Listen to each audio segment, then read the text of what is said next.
নমস্কার। বাংলা গল্পঘরের সমস্ত শ্রোতা বন্ধুদের স্বাগত জানিয়ে আজকের গল্প পাঠ শুরু করতে চলেছি। আজ আপনাদের যে গল্পটি পাঠ করে শোনাতে চলেছি আশা করি খুব ভালো লাগবে। তাহলে প্রথম থেকে শেষ পর্যন্ত শুনতে থাকুন। শুরু করছি আজকের গল্প পাঠ। সুচিত্রা ভট্টাচার্যের লেখা শেষ বেলায়। অনেকক্ষণ ধরে শব্দটার জন্য অপেক্ষা করছিলেন শোভনা। শব্দ নয়, ডাক। দরজার ওপার থেকে চাপা স্বরের এক জড়তি আহ্বান, ছোট, ও ছোট। তৃতীয়বার ডাকতে হয় না, তাই আজও হলো না। তার আগেই দরজা খুলেছেন শোভনা। কপাল জুড়ে ব্যস্ত জিজ্ঞাসা, কি ব্যাপার, আজ এত দেরি যে বড়? আর বলিস না। অনুরূপা শুকনো গালে ভাঙা হাসি, ঠিক হাসিও নয়, বিষাদ আর কান্নার মধ্যবর্তী অবস্থা। যাদের দয়ায় বেঁচে পড়তে আছি তাদের কাছ থেকে ছাড়ান পেলে তবে তো আসবো। কেন, আজ আবার তাদের কি রাজযজ্ঞী ছিল? রাজযজ্ঞী নয়, বন্ধুযজ্ঞী। ভরা বেলায় ছোট বউয়ের এক বন্ধুনি আর বন্ধু এসে হাজির। কি না চারটি খেয়ে যাবেন তারা। শুনেই বউ তো আহ্লাদে ডগমগ। সেই ভালো, সেই ভালো। আমার শাশুড়ি দারুণ ঝিঙে পোস্ত রান্না করেন আর ডালের বড়া। ফ্রিজে কাটা পোনা আছে, কিছু কুচো চিংড়িও। আর তুমি অমনি চিংড়ি বাটা করতে বসে গেলে বুঝি? কি করব, ছাই ফেলতে ভাঙা কুলো তো আছেই একজনই। মেজ ছোট তো একেবারে সাপ নেউল। ওপর থেকে তিনি উঁকি ঝুঁকি দেবেন, তবু নেমে এসে মরণ। তার শেষে তোমার পেটে কিছু পড়েছে তো? তা পড়েছে, মন যাই হোক, ছোটটির মুখটি যে বড় মিষ্টি। আগেই বলে দিল, মা আপনি অম্বলের রুগী, আগে খেয়ে নিয়ে তবে রান্না চড়ান। গ্যাসে বসাবেন, কতক্ষণ আর লাগবে? কথা বলতে বলতে হাঁপাচ্ছেন অনুরূপা। একে অবেলার খাটুনি, তাই পড়িমড়ি করে ছুটে এসেছেন এতখানি। বাড়ি এক হলেও বেশ খানিক রাস্তা ঘুরে তবে এদিকে আসতে হয়। সেই যে 53 সালে যায় যায় ভিন্ন হয়েছেন, তখন থেকেই এই অবস্থা। ইয়া এক দৈত্য পাঁচিল শ্বশুর ভিটে ছিঁড়ে ফুঁড়ে দাঁড়িয়ে কড়া পাহারাদারের মতো। সেই তখন থেকে সামনে বড়, পিছনে ছোট, পৃথক গৃহ পৃথক সদর। দুই ভাই যাতায়াতের রাস্তা দুটিও আলাদা। ভুলেও যেন মুখ দেখা দেখি না হয়ে যায়, আর হতোও না। কর্তা দুজন গত হবার পরও বেশ কিছুকাল একই নিয়মেই চলেছিল। কবে থেকে যে আবার নতুন করে আসা যাওয়া শুরু হলো দুতরফের। ইদানিং এ বাড়ির লোকও ও বাড়ি যাচ্ছে, ও বাড়ি আসছে এ বাড়িতে। হ্যাঁ, ইদানিং ইদানিং ও বাড়ি থেকে এই ভুঁইফোড় ছায়াও এসে হাজির হচ্ছে এ বাড়ির গায়ে। এইমাত্র অনুরূপার মেজ ছেলে আলাদা হয়ে ছাদের বুকে ঘর তুলে নেওয়ার পর আজকাল শেষবেলার সূর্য যখন ডুবতে ডুবতে একটুখানি থমকে দাঁড়ায় অনুরূপার জানালায়, তখন কোথ থেকে সেই বিশাল ছায়াটা এসে টুপ করে গা বিছিয়ে দেয় শোভনার ভেতর বারান্দায়। শোভনা শিহরিত হন। মা গো মা, একরত্তি দোতলার ছায়া এত বড় হতে পারে? ছায়া নয়, যেন এক জীবনের স্মৃতি মৃদুল মায়া হয়ে ছড়িয়ে পড়ে চারিদিকে। ছড়াতে ছড়াতে একেবারে বুকের ভেতরটায় ঢুকে যায়। বাইরের ঘর থেকে ভেতর বারান্দায় এসে সেই ছায়াতেই গা ডোবালেন দুই যা অপরাহ্ন বেলায়। ফুল ফুল মাদুরে পা ছড়িয়ে বসলেন অনুরূপা। জিভের তলায় দোক্তা পাতা গুঁজলেন টিপে টিপে।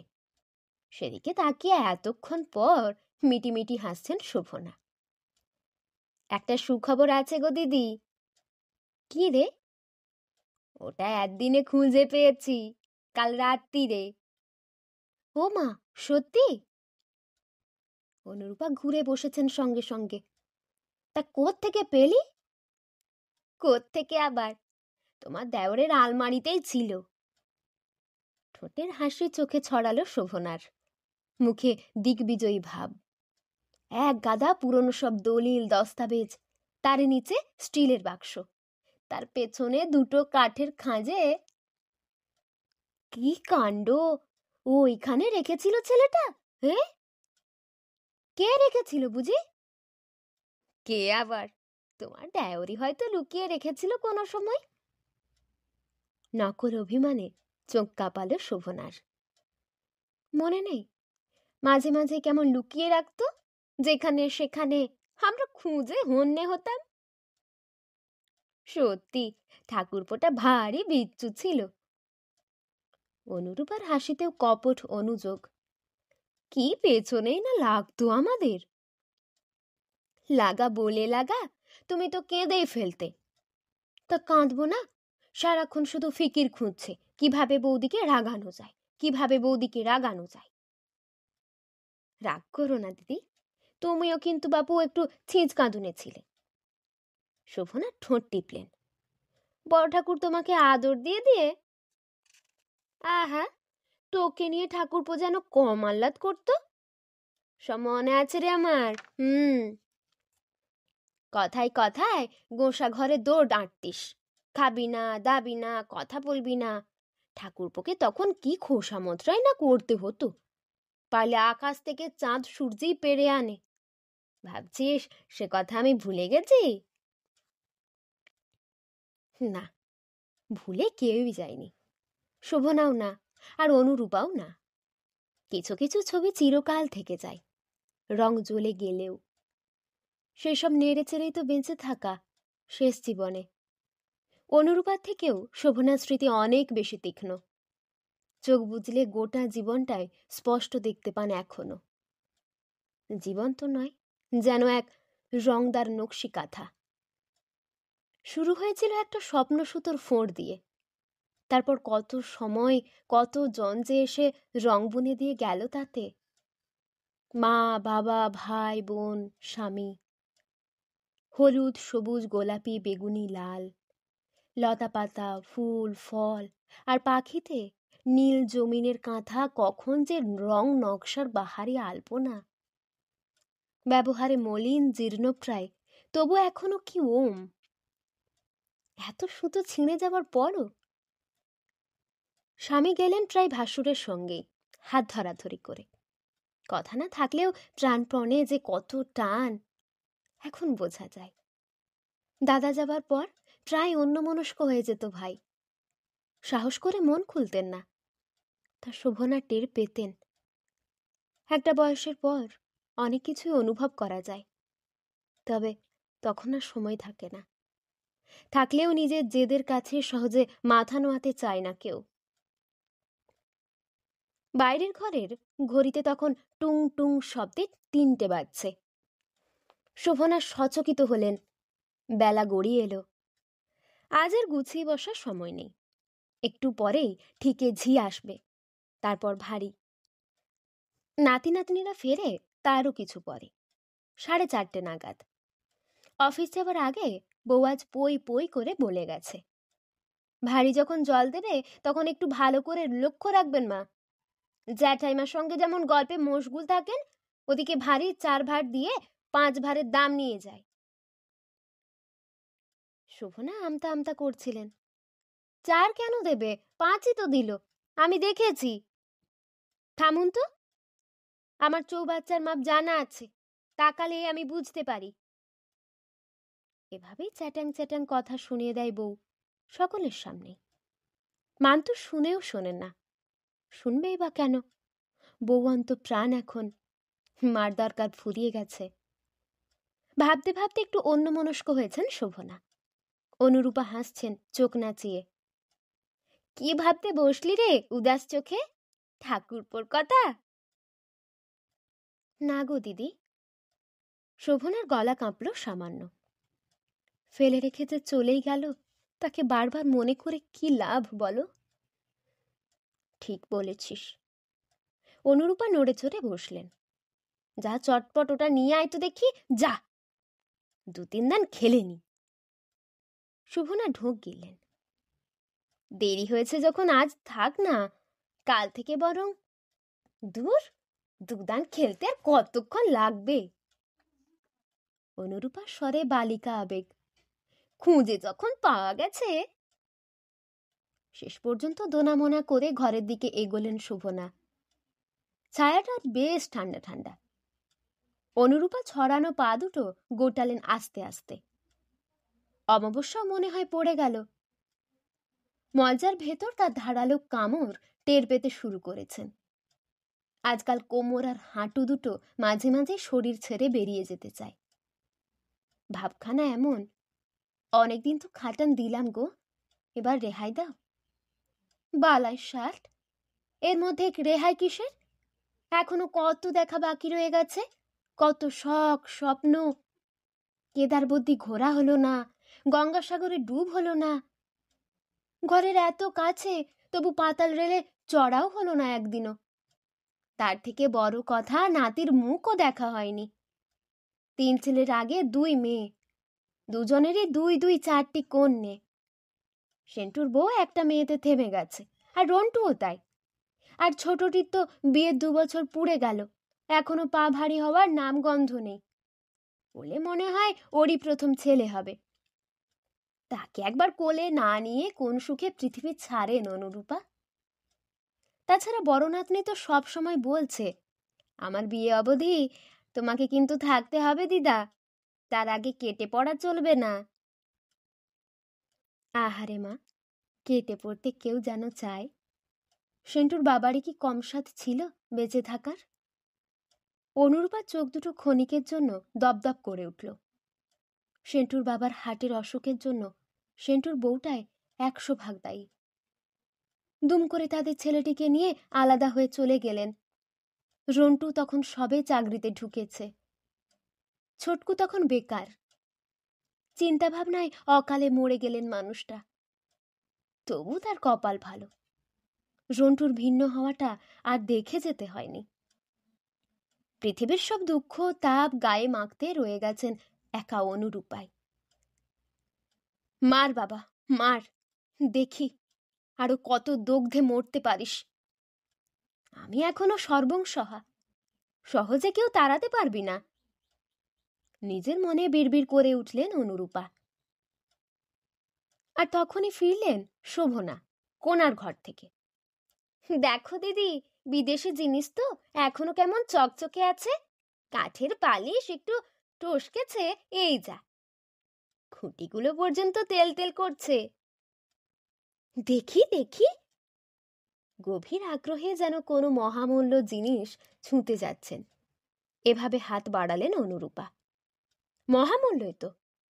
দেবর নিয়ে এসেছিল সিঙ্গাপুর না বর্মা কোত্থেকে যেন। সাপলুডো খেলার বোর্ড, তারই কি চেক নাই। চারিদিকে খাঁজ কাটা, কাঠ বাঁধাইয়ের গায়ে ঝকঝকে মোম পালিশ, মাঝখানে বড় বড় খোপ, লাল কালো নীল হলুদ বর্ণময় সেসব খোপ বেয়ে ঝুলছে খাড়া খাড়া মই আর কত রকম ভয়ঙ্কর সাপ, অজগর, ময়াল, শঙ্খচূড়। দান যদি ফেলতে পারো, মই বেয়ে সাঁই সাঁই করে ওঠো। আবার তেমন দান পড়লে সোজা ফনা তোলা সাপের মুখে, সেখান থেকে সাপ তোমাকে নামিয়ে দেবে লেজে, একেবারে নিচের দিকের ঘরে। তখন আবার নতুন করে শুরু করা। একসময় শোভনা অনুরূপা দুজনেরই বড় প্রিয় ছিল খেলাটা। প্রিয় জিনিসে এক ধরনের নেশাও থাকে, সেই নেশাতেই ক্রমে মজেছিলেন দুজনে। মই বেয়ে ওঠা, সাপ বেয়ে নামা, তবু একবার না একবার পৌঁছানো তো যায় জেতার ঘরে। যখন তখন দু যা কাজ ফেলে সাপলুডো নিয়ে বসে যেতেন। খেলতে খেলতে বেলা যেত, খেলতে খেলতে রাতও বাড়ত। কেউ হেরে যেতে রাজিই নন, দুরন্ত উত্তেজনায় টকবক ফুটতেন। উত্তেজনা থেকে ঝগড়া, পরস্পরের দিকে আবর্জনা ছোঁড়াছুড়ি, এইভাবেই একদিন দুম করে বাড়াবাড়ি হয়ে গেল। শোভনা রেগে পটলা পুঁটলি বেঁধে ছেদে বাপের বাড়িতে চলে গেলেন। তখন থেকেই কি বন্ধ হয়েছিল খেলাটা, তা অনুরূপার মনে নেই। শোভনাও ভুলে গেছেন কোথায় শেষ তুলে রাখা হয়েছিল খেলনাটা। তন্ন তন্ন করে খুঁজেছেন কদিন ধরে, আনাচে কানাচে, পুরনো বাসি সব কিছুর মধ্যে। মান্তুর বউ বলেছিল, কি এমন লুডো যার জন্য বাড়ির তোলপাড় করছেন? বাবুয়াটা নিয়ে খেললেই তো হয়। হয়, তবে আজকালকার লুডোর সঙ্গে ওখানের তুলনা। 5 শিকে 2 টাকা দিলেই যা কিনা সহজে কিনে ফেলা যায়। এখনকার বোর্ডে তেমন মই কই, সাপই বা কোথায় যা দেখলে গা ছমছম করে ওঠে। দূর দূর, সাপের বদলে এক গাদা ড্রাকুলা মাকুলা আর স্ফুটনিক। শোভনাদের তাতে পোষাবে কেন? মাদুরের ওপর বিছানো বোর্ডে অনুরূপা হাত বোলাচ্ছেন। শোভনা একটা লাল একটা সবুজ ঘুঁটি বার করে রাখলেন শুরুর ঘরে। নাও, তুমি আগে চাল দাও। বাবুয়া ফেরার আগে সরিয়ে রাখতে হবে, তার হাত পড়লে আর। খবরদার, ওদের হাতে একদম দিবি না, এটা শুধু তোর আর আমার জন্য। শিশুর মতো খিলখিল হাসিতে ভেঙে পড়লেন অনুরূপা। দুধসাদা চুলের গোছা ছড়িয়ে পড়ল পিঠে। শোভনাও লাজুক হাসলেন ভাঙা গালে। ঘটঘট করে হাতির দাঁতের গেলাস ছক্কা ছুঁড়ল। পড়তরে পড়তরে আমার পুট। দোক্কা, তুই চাল। আয় তোরে আমার পুট। তিরি। অনুরূপা সুর করে উঠলেন, এবার দেখো আমার ঠিক পুট পড়বে। যতই হোক আমি তোর বড়, আমিই বেরোবো আগে। বেশ, পারো যদি বেরো। অনুরূপা আবার চাল ছুঁড়লেন। 5। শোভনা ফিরে চাললেন। 6। ঘুরে ঘুরে কিরকির শব্দ তুলে নাচছে ছক্কা, যেন নতুন বউটি চঞ্চল পায়ের নূপুর, নাকি নিছকই ধ্বনি যৌবনের প্রাণের জীবনের। পর দেখি, দূর 3। তবে আমার পড়লেই যা 4। 2 বৃদ্ধা উত্তেজনায় ক্রমশ টান টান। হিংস্র আবেগটা ফিরে আসতে শুরু করেছে। ব্যথা ভুলে অনুরূপা পা ছড়িয়েছেন। কোমর থেকে শ্যামলা শরীর একটু বেঁকে ঝুঁকে আছে বোর্ডের ওপর। ফোকলা দাঁতে দোক্তা পাতা চুষছেন চকচক করে। সামনে শোভনা কিছু শান্ত হলেও ভেতরে ভেতরে কিন্তু অস্থির। অনুরূপার মতো ততটা ভারী নয় শরীর, বরং একটু রোগাসোগাই। একসময় খুব ফর্সা ছিলেন, বয়স পোড়া, চামড়ায় এখন অসংখ্য দাগ ভাঁজ। মনের চাপে ভাঁজ ক্রমে গভীর হচ্ছে। শুরু করতেই হবে গোড়া থেকে, হবেই। এই দেখ পড়েছে। কই, ওটা তো 2। না, পুট। কখনো না, ভালো করে দেখো। দেখেছি, তুমি দেখো ভালো করে। অনুরূপা আরো ঝুঁকলেন, আরো আরো। মাথাটা কেমন যেন দুলে উঠল। কোথায় পুট, কোথায় ছক্কা? সামনে শুধু শিরীনো একটা হাত, সে হাতে ঢল ঢল একগোছা ব্রোঞ্জের চুড়ি। দেখতে দেখতে তার জায়গায় এসে গেল 6 গাছা সোনার চুড়ি, ধান ছড়া ডিজাইনের। মকর মুখো বালা ঝমঝম নেচে উঠল চুড়ির আগে। পেছনে টুকটুক পলা শাঁখা। লাল পেরে জরির আঁচল বারবার খসে পড়ছে হাতের ওপর। সে হাতকে চেপে ধরল আরেকটা গোল গোল হাত, ওই রকমই শাঁখা চুড়ি পরা। তুই চোরামি করছিস ছোট, মোটেই তো সিঁড়ির দান পড়েনি, কিছুতেই ওপরে উঠতে পারবি না তুই। ইল্লি রে, তুই আবার চাল। না, আগের দানে তুমি যে চুরি করলে, 2-6-3 সাপের মুখে না গিয়ে এক ঘর পেছনে রাখলে। বাজে কথা। আমি বাজে কথা বলি না। আহারে, কি আমার সত্যিবাদী যুধিষ্ঠিরের বউ রে, মিথ্যুক, চোর। একদম গালাগাল দেবে না বলে দিলাম। হেরে গেলে তোমার যত চোটপাট শুরু হয়, তাই না? তুমি কি ভাবো নিজেকে? যাই ভাবি, তোর মতো দেমাকে ফাটি না, বড় লোকই দেখাতে যাই না গো কখনো। গরিবের মেয়ে গরিবের মতো। যাও যাও। তাও যদি চোখ কান না থাকতো, সারাদিন গায়ে বাতাস মেখে ঘুরে বেড়াচ্ছেন। হ্যাঁ হ্যাঁ, তুই তো একাই খেটে মরিস। মরি তো, ড্যাং ড্যাং করে বাচ্চা কাচ্চা ফেলে যখন যখন খুশি বেরিয়ে পড়ছো, লজ্জা করে না তোমার? থাক, আমি বেরোলে তুই যেন কত সামলাস আমার সব কিছু।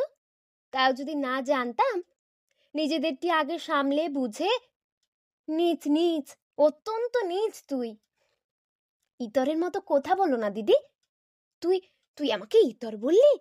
ছোট লোকের মেয়ে, যত বড় মুখ নয় তত বড় কথা। দাঁড়া, আসুক তোর ভাসুর, একটা হেস্তনেস্ত নেস্ত না করে। যাও যাও, যার কাছে খুশি গিয়ে কাঁদোগে যাও। তা তো বলবি।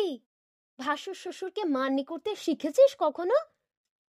মান্যি করা তো তুমি শেখাতে এসো না। তুমি যেন বড়দের কত মানো। শাশুড়িকে কম হেনস্থা করেছো সেদিন? বেশ তো, আমি নয় হেনস্থা করি, তুই তাকে মাথায় তুলে নাচলেই তো পারিস। আমি কেন একা করতে যাব? শাশুড়ি আমার একার?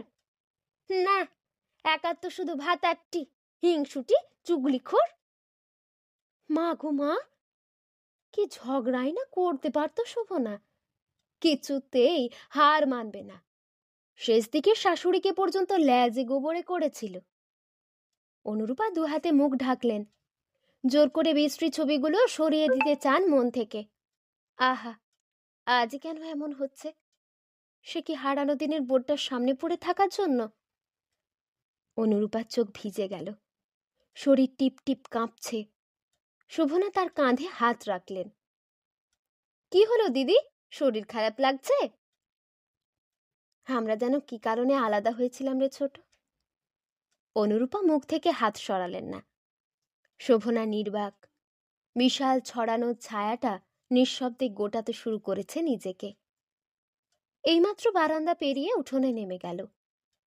শোভনা সেদিকে তাকিয়ে রইলেন অন্যমনস্কভাবে। শ্বশুর মারা যাবার পর আর কোনো মতেই থাকা যাচ্ছিল না বড় জাটির সঙ্গে। কি ভীষণ মুখ, কি স্বার্থপর! বিধবা শাশুড়িকে পর্যন্ত বার করে দিয়েছিল রাস্তায় ভর দুপুরে। কি রে, কথা বলছিস না যে? কি বলবো, কাদের জন্য পৃথক হয়েছিলাম রে আমরা? কাদের জন্য আবার? নিজেদেরই জন্যই। অনেক দূর থেকে বুঝি উত্তর দিলেন শোভনা। অনুরূপা গলা ঘড়ঘড় করল। যাদের জন্য এত কিছু, তারা কেউই আমাদের, আর আমাদের রইল না। ছেলেরা, মেয়েরা। মাঝখান থেকে ভাইয়ে ভাইয়ের সম্পর্কটা, তারাও যে যার মতো চলে গেল। কি রইল তবে? আমরাই রইলাম। অনুরূপা শোভনার হাতে হাত রাখলেন, যেন এই প্রথম, যেন এই একবারই। আয়, সময় চলে যাচ্ছে, আর একবার খেলাটা শুরু করি। ঠিক বলেছ, চেষ্টা করে দেখি না। শোভনা নাক টানলেন, তুমি চাল লাও। অনুরূপা নাকি নাকি সুরে ডাকলেন, আয় তোরে, আয় তোরে আমার পুট। হলো না, এবার তোর পালা। শোভনা সোজা হয়ে বসলেন। পর দেখি পুট। আকুল হয়ে দুই বৃদ্ধা প্রাণপণে পুট ফেলার চেষ্টা করেছেন। জলজলে চোখে তাকিয়ে আছেন রঙে আঁকা সিঁড়িগুলোর দিকে, হিংস্র সাপেদের দিকে। কোনোভাবেই কি তবে আরেকবার শুরু করা যায় না নতুন করে? হায়রে, তীব্র আশায় দুই বৃদ্ধা গলা কাঁপিয়ে শুধু শুধুই চিৎকার করে চললেন, আয় তোরে আমার, আয় তোরে আমার। এতক্ষণ শুনছিলেন সুচিত্রা ভট্টাচার্যের লেখা শেষ বেলায় গল্পটি। এই গল্পটি আপনাদের কেমন লাগলো তা আমাকে অবশ্যই কমেন্টের মাধ্যমে জানিয়ে দেবেন। যদি ভালো লাগে তাহলে অবশ্যই লাইক এবং সাবস্ক্রাইব করে আমাদের পাশে অবশ্যই থাকবেন। আবার দেখা হবে পরের কোনো একটি গল্প নিয়ে। ততক্ষণ আপনারা ভালো থাকবেন, সুস্থ থাকবেন, সাবধানে থাকবেন। নমস্কার।